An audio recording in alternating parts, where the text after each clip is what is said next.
সঙ্গে মেসে থাকতেন। তো তিনি সেই সময় জাহাঙ্গীরনগর ইউনিভার্সিটির বাংলার অধ্যক্ষ ছিলেন।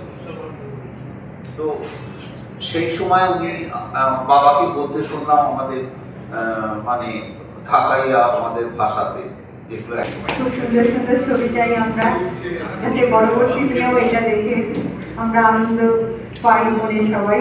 এই মুহূর্ত মনে থাকুক আমাদের, স্মরণীয় হয়ে থাকে।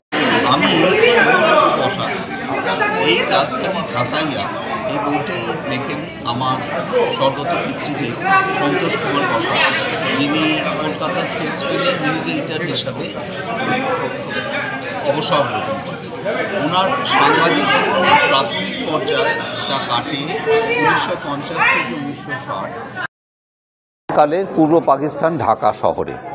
সময়কার ঢাকার জীবনযাত্রা এবং ঢাকার ইতিহাস, ঢাকার সামাজিক পরিস্থিতি, সেগুলো নিয়ে লেখা এই বইটা। আপনারা যারা ঢাকা সম্বন্ধে এবং ঢাকার অতীত সম্বন্ধে আগ্রহী, তারা যদি এটা বইটা পড়েন আপনাদের একান্তই ভালো।